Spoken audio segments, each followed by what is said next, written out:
जो लोग जो है गाड़ी खरीद चुके हैं, चाहे 2 दिन पहले खरीदा हो या ऑलरेडी बुकिंग करा चुके हों, जो करा चुके हैं, ऑटो सेक्टर में 22 तारीख के बाद क्या बड़ा बदलाव होगा? कुछ कम शब्दों में हमारी जनता को एक बार बता दीजिए। सरल भाषा में कहूँ तो गाड़ियाँ सस्ती होंगी।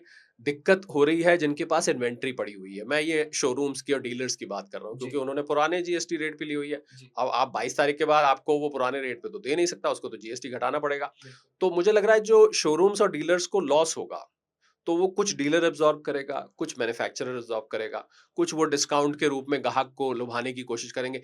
ये जो 15 दिन है ना आशीष, जी, ये जो व्हाइट गुड्स होते हैं, air conditioner, washing machine, television, car, ये 15 दिन उनके लिए कठिन होने वाले हैं।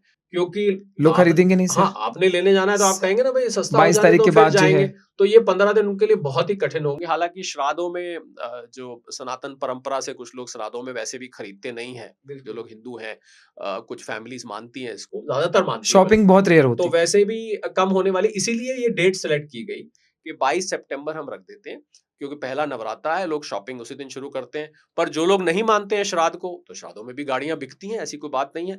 वो अब मुझे लगता है इस जीएसटी की वजह से अब उनके एक अलग किस्म के श्राद्ध आ गए कि वो गाड़ियाँ और इस सामान को नहीं लेंगे। तो मुझे लग रहा है कि जो नुकसान होगा, यानी कि पुराने जीएसटी पे जो लिया हुआ है, वो थोड़ा टेक्निकल टॉपिक है, उसको हम इन्वर्टेड ड्यूटी स्ट्रक्चर कहते हैं। जी, बहुत टेक्निकल है, कभी फिर लगा तो मैं आपको समझाऊँगा। इन्वर्टेड का मतलब होता है आप लागत पे ज़्यादा दे रहे हैं, पर कलेक्ट आप कम कर रहे कम हैं। कर रहे हैं। तो आप दे ज़्यादा, तो अब यही सिचुएशन हो जाएगी। 28 की जगह 18 आ रहा है, जी, पर आपने पे किया हुआ है ज़्यादा, तो आपका तो वो घाटा हो गया कि भई हम अब ग्राहक से रिकवर नहीं बिल्कुल। कर, जो मैंने इंश्योरेंस का समझाया, कुछ-कुछ वैसी सिचुएशन आ गई। मुझे लग रहा है इसको डीलर और कंपनी आपस में खूब आजकल बातचीत चल रही है, उनके बैक एंड पे, भई कुछ तुम बियर कर लो, कुछ हम बियर कर लें। देख लो ये गाड़ियाँ भी बेचनी है जो पुराने जीएसटी रेट पे हैं, वगैरह-वगैरह, ऐसी बातें चल रही हैं अब डीलरशिप में। तो उसका सॉल्यूशन निकला, और जब से ये चर्चा काफ़ी टाइम से है, तो ऐसा मुझे सुनने को मिला है कि ज़्यादा इन्वेंटरी डीलर्स ने शायद इन दिनों में नहीं रखी थी, इस अंदेशे की वजह से और इस अनुमान की वजह से कि जीएसटी रेट कम होने वाले हैं। बाकी 22 तारीख के बाद आप गाड़ी लेंगे, आपको गारंटीड गाड़ी सस्ती मिलेगी। इतना कॉम्पिटिशन है आशीष गाड़ियों एक्चुअली में, बहुत कॉम्पिटिशन है। एसयूवीज़ आजकल इतनी बिक रही हैं।